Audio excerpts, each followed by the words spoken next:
જેનું કોઈ પોતાનું કેરેક્ટર ના હોય, જેને કોઈ આદર્શો જીવનના ના હોય, એવા લોકો જ્યારે સમાજના આઈડિયલ બની જાય ત્યારે સમાજને કઈ દિશા મળે? વિચાર. મહત્વનું છે તમે સમાજમાં કોને આઈડિયલ બનાવો છો. મનોરંજન તરીકે જો એમાં કઈ જ વાંધો નથી, પણ સમાજ એને આઈડિયલ માનવા લાગે, આદર્શ માનવા લાગે અને આખો સમાજ એને ફોલો કરવા લાગે તો સમાજ કઈ દિશામાં જશે? અને એટલા માટે બહુ જ મહત્વનું છે આપણા સમાજમાં શ્રેષ્ઠીઓનું સન્માન. એ બાળકોના હાથે શ્રેષ્ઠીઓનું સન્માન, જેને પરિવાર સાચવીને રાખ્યો હોય, જેને ઘરના લોકોને સાચવીને રાખ્યો. આ પણ બહુ મોટું કામ છે, આ બહુ મોટી ચેલેન્જ છે દુનિયામાં. અત્યારના સમયમાં આ બહુ મોટો પુરુષાર્થ છે કે જેને આખો પોતાનો પરિવાર સંજોવીને રાખ્યો હોય અને શ્રેષ્ઠ સ્થાનો સુધી પહોંચાડ્યા હોય, પોતાના બાળકોને સંસ્કાર આપીને. એવા પિતાનું સન્માન, એવી માતાનું સન્માન, એવા દાદાનું સન્માન, આ બધું થવું જોઈએ બાળકોના હાથે, જેથી એમને સંબંધોનો આદર્શ ખ્યાલ આવે. તો સમાજમાં એવા લોકોને આઈડલ રૂપે પ્રસ્થાપિત કરો કે જેથી લોકોને કંઈક પ્રેરણા મળે. પણ જે સમાજમાં આઈડલ લોકો નબળા હોય એ સમાજને પછી કોઈ દિશા મળતી નથી. એટલે એ બહુ જ મહત્વનું છે. જ્યારે આપણે એ ક્લાસીસ આદિ ચલાવતા હોય ત્યારે જ્યારે પણ આવું સોશિયલ થાય ત્યારે આવા વડીલોને બોલાવી ગુજરાતી શીખવાડવાનું વારો હોય તો સંબંધોમાં શીખવાડો કે આ કાકા કહેવાય, કોઈ કહેવાય. એ તો અહીંયા તો અંકલમાં બધું જ આવી જાય, પણ આપણે એને ગુજરાતી એના સંબંધોની માગતા. ચલો આજે આપણે એ સંબંધોને સન્માન આપીએ કે જે સંબંધો ભગવાને આપણને આપ્યા છે. તો એ વસ્તુને પણ લોકો સુધી, આવતી જનરેશન સુધી પહોંચાડવી એટલી જ જરૂરી છે. આપણે રિલિજિયસ એજ્યુકેશન તો આપીએ, એની સાથે આ સોશિયલ એજ્યુકેશન એ બહુ જ મહત્વનું છે કે એને પણ એના કઝિન બ્રધર માટે, બધા માટે, વડીલો માટે એક લાગણી થાય, ઇમોશન થાય. તો એ વાત પણ થવી છે. તો આમ અનેક પ્રકારના સંબંધોમાં જીવતો જીવ જ્યારે ગુરુ કૃપા થાય અને ગુરુ કૃપાથી ભગવત સંબંધ થાય એટલે એના જીવનમાં ભક્તિનો ઉદય થાય. અને ભક્તિનો જ્યારે ઉદય થાય ત્યારે સર્વ ભાવેન ભજનીયો વ્રજાધિપા, પછી તેનો સર્વ ભાવ કેવલ ને કેવલ પ્રભુમાં લાગી જાય. પ્રભુ જ એના માટે સર્વસ્વ બની જાય. અને પ્રભુ જ એના માટે સર્વસ્વ બની ગયા છે. આપણે ત્યાં ગોપીજનો જેને કહીએ છીએ, ગોપી ઇન્દ્રૈહિ કૃષ્ણ પ્રતિપતિ ગોપી. આ ગોપી કોણ છે? કોઈ પણ હોઈ શકે છે કે જેની સર્વ ચેતના કેવલ કૃષ્ણ પરત થઈ જાય, એ ગોપી બની જાય. તો સર્વદા સર્વ ભાવે, સર્વ ભાવ ઠાકોરજીમાં, અને સર્વ ભાવ ઠાકોરજીમાં થાય અને એક ભક્તિનો ઉદય. અને ભક્તિ આપણે ત્યાં અનેક પ્રકારની કરી છે. નવધા ભક્તિ પ્રસિદ્ધ છે. એ રીતે જ શબરીને ત્યાં જયારે ભગવાન રામ પધાર્યા તો એમણે પણ નવધા ભક્તિ ગાઈ. પ્રથમ ભક્તિ સંતન કર સંગા, દુસરી ગતિ મમ કથા પ્રસંગા, ગુરુપદ પંકજ સેવા, તીસરી ભક્તિ અમાન, ચોથી ભક્તિ મમ ગુણગણ, કરઈ કપટ તજગાન. એમ નવધા ભક્તિ શબરીએ પણ ગાઈ છે. અને નવધા ભક્તિ ભાગવતજીમાં પ્રહલાદજીએ પણ ગાઈ છે. ભક્તિના અંગ છે. ભક્તિની વ્યાખ્યા 3 જણાએ કરી, સાંડિલ્ય મુનિ, વ્યાસજી અને નારદજી. ભક્તિની સહજ વ્યાખ્યા વ્યાસજીની જે છે મહાપ્રભુજી સ્વીકાર કરી. મહાત્મ જ્ઞાન પૂર્વસ્તુ સુદૃઢ સર્વતોધિક સ્નેહ ઇતિ ભક્તિ. મહાત્મ જ્ઞાન પૂર્વક સુદૃઢ અને સર્વથી અધિક સ્નેહ થવો એનું નામ ભક્તિ છે. એટલે સૌથી પહેલી વાત મહાત્મ જ્ઞાન. જો 3 પ્રકારના જ્ઞાન પ્રભુના થવા જોઈએ: મહાત્મ જ્ઞાન, તત્વ જ્ઞાન અને સ્વરૂપ જ્ઞાન. તમારા જે ઈષ્ટ છે, તમે જેની આરાધના, સૌથી પહેલા એ વસ્તુ સમજી લો જે ગીતાજીમાં ભગવાને કહ્યું, તમે જેને ભજો છો એને પામો છો. લોકો એમ કે ગમે તેને ભજો, જવાનું તો એક જ ઠેકાણે નથી. કોણે કહ્યું? કોઈ ગ્રંથમાં એવું નથી લખેલું કે ગમે તેને ભજો, જવાનું તો એક જ ઠેકાણે છે. ના, જેને ભજો એને પામો છો, એના લોકને પામો છો, એવું શાસ્ત્ર કહે. બધા પોતપોતાની ફિલોસોફીમાં શરૂ ક્યારેક વાંચ્યું કોઈ ગ્રંથમાં લખ્યું? 33 કરોડ ભગવાન અંદરનો કોણે કહ્યું? ભગવાન એક જ છે. 33 કરોડ દેવતાઓ છે. જો દેવતા, દેવી, ભગવાન આ બધામાં ફરક છે. ડેમી ગોડ, ગોડમાં ફરક છે. એટલે લોકો જે સાંભળે કહી દે. આ બહુ મોટી મૂંઝવણ પાશ્ચાત્ય લોકોમાં પણ રહે છે કે આટલા બધા ભગવાન તમારામાં, આટલા બધા ભગવાન છે જ નહીં, દેવતાઓ છે જુદા જુદા, ભગવાન તો એક જ છે. તો જેને ભજો ગમે ત્યાંથી ભજો એટલે એને પામી જાઓ, એવું કોઈ શાસ્ત્રમાં નથી લખ્યું. જેને ભજશો એને પામશો, એવું ભગવાન ગીતાજીમાં કહે છે. એટલે સૌથી પહેલા તમારે કોને ભજવા છે? તમારા આરાધ્ય ને સેવ્ય કોણ છે? એ સેવ્ય या આરાધ્ય જો પૂજનીય બધા હોય, આદરણીય બધા હોય, પણ સેવનીય તો એક હોય. વૈષ્ણવે તો જીવ માત્રનો આદર કરવો, એમ આપણે ત્યાં આજ્ઞા છે. બધાનો આદર કરવો. તો જીવનો આદર કરો તો દેવી દેવતા બધા રિસ્પેક્ટેબલ છે, બધાને આદર આપવો જોઈએ. પણ સેવ્ય કોણ? તમારો ઈષ્ટ કોણ? તો કે બ્રહ્મ સંબંધ લઈ શ્રીનાથજીને પોતાનું સર્વસ્વ અર્પણ કર્યું છે કે હે શ્રીનાથજી, હું તમારો થયો છું. એવા 3 વાર પંચાક્ષર મંત્ર આપણે ઠાકોરજી આગળ બોલ્યા છે. એટલે આપણે નક્કી કર્યું કે મારે શ્રીજીને પામવા છે. મારા ઈષ્ટ શ્રી ગોવર્ધનનાથજી, શ્રી કૃષ્ણ, પૂર્ણ પુરુષોત્તમ શ્રી કૃષ્ણ છે. એ સૌથી પહેલા ગોલ હોવો જોઈએ કે હા ઠાકોરજી આ મારા ઈષ્ટ. અને લોકોને શું થાય કે એમ સોમવારે આ કરું, મંગળવારે આ કરું, બુધવારે આનું કરું, ગુરુવાર લોકો વારે વારે ભગવાન બદલે. એટલે એની કોઈ શાસ્ત્રમાં એનો ઉલ્લેખ નથી. લોકો ત્યાં જેની સિરિયલ ચાલતી હોય ત્યાં એની ભીડમાં મંદિરમાં વધી જાય. જેની સિરિયલ્સ બહુ હિટ ગઈ હોય ને તો એ તરફ સનાતન મંદિર એ શું કેવું આ તો છે જ નહીં, લાવ હવે ને પધરાવ. એટલે આવું સિરિયલો જોઈને ભગવાન નક્કી ના થાય. કઈ તો એક સાધના હોય, કોઈ આપણી સાધના, કોઈ આપણી પરંપરા, કોઈ આપણું ઈષ્ટ, કોઈ પ્રકારનું આરાધન, થોડી સિન્સિયરિટી તો હોય કે નહીં? આપણે કહીએ માલિક હોય પ્રભુ આપ અમારા નાથ છો, પણ માલિક કોને કહેવાય? જે કામ બતાવે ને માલિક કહેવાય કે જે કામ કરી આવે ને માલિક કહેવાય? કોને કહેવાય? બધા જે કામ બતાવે એને માલિક કહેવાય, અને જેને બતાવ્યું હોય એ નોકર કહેવાય. તમે ઠાકોર જોડે શું કરો? એમનું બતાવેલું કામ કરો છો કે એમને કામ બતાવીને આવો છો? આપણે કહીએ માલિક, તો જયારે જઈને 2-4 કામ બતાવીને જ આવીએ છીએ. ઠાકોર કે માલિક માલિક કરતો આવે છે, જયારે આવે કામ બતાવી જાય છે. આ સારો સેવક.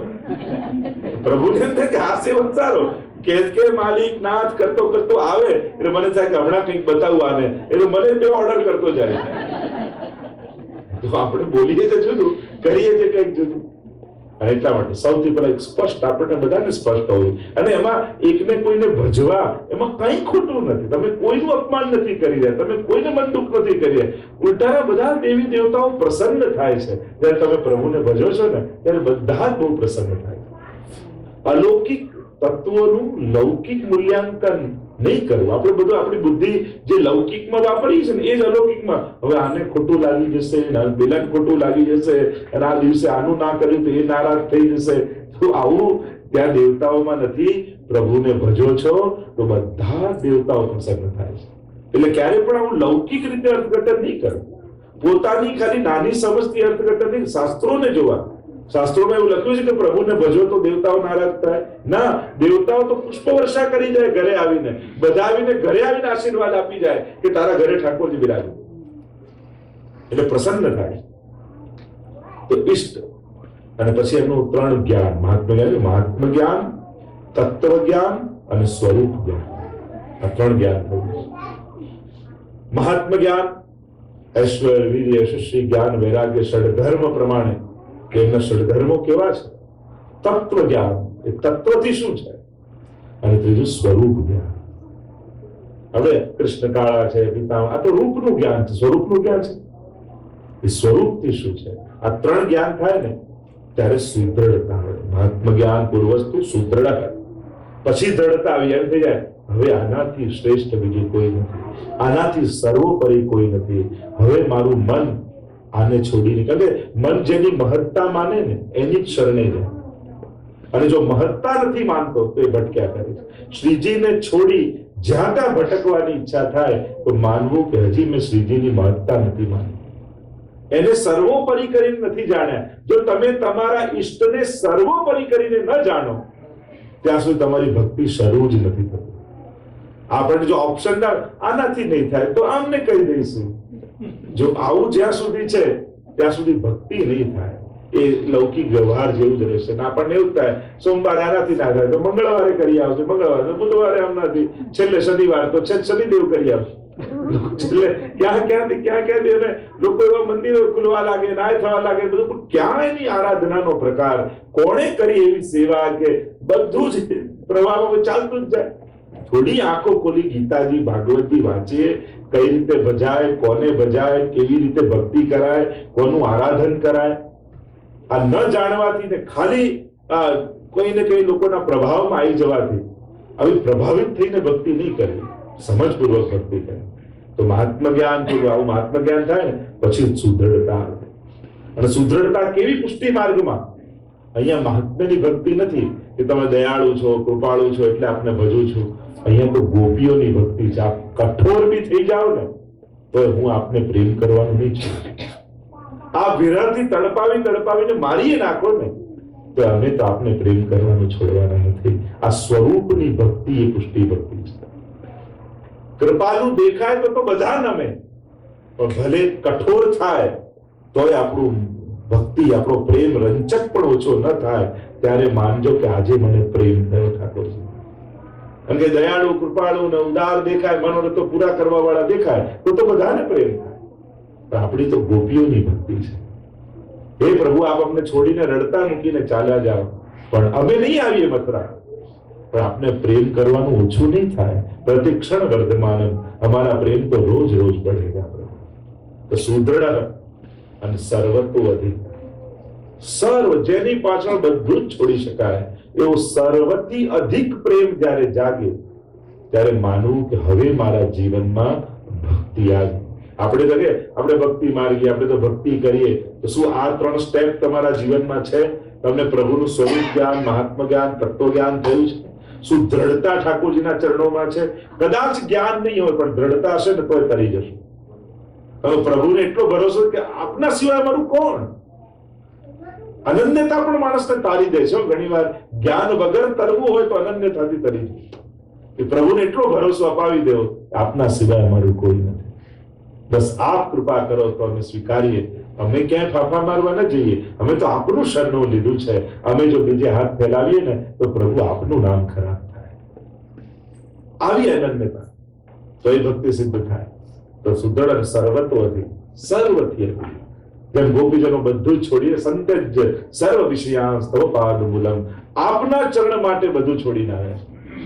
એ ભક્તિની પરાકાષ્ઠા આવી જાય કે પ્રભુ માટે સર્વનો છાડ. પ્રભુ સંબંધે બધાને, જો અત્યારે દેહ સંબંધે બધાને પ્રેમ કરીએ છે. મહાપ્રભુજી કહે છે સંસારના બધાને પ્રેમ કરો પણ દેહ સંબંધે નહીં, ભગવત સંબંધે પ્રેમ કરો. કે આ બધાની અંદર મારા ઠાકોરજીનો અંશ બિરાજમાન છે. આ બધા મેં બ્રહ્મ સમજ લીધું ત્યારે કેવલ મારું સમર્પણ નથી કર્યું, મારા જેટલા સ્વજનો છે એમનું પણ મેં સમર્પણ કર્યું છે. એટલે ઘરમાં જ્યારે તમે એક જણ બ્રહ્મ સંબંધ લે છે તો એ બધાનું સમર્પણ કરે છે, બધાને યાદ કરે છે.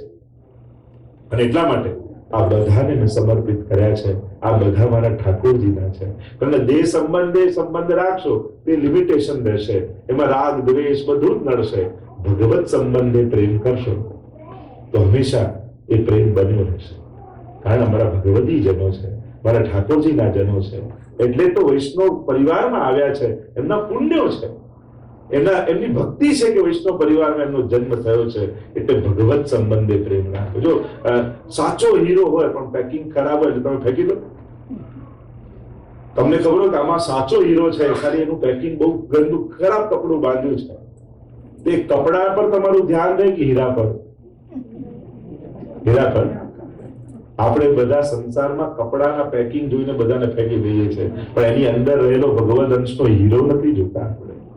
ખાલી એના સ્વભાવના પેકિંગો જોઈ કાઢી નાખી કે આનો આવો સ્વભાવ, આનો આવો સ્વભાવ, આને છોડો, પેલાને છોડો, ભલાને છોડો, ખાલી પેકિંગ જોઈને છોડી દેવાનું.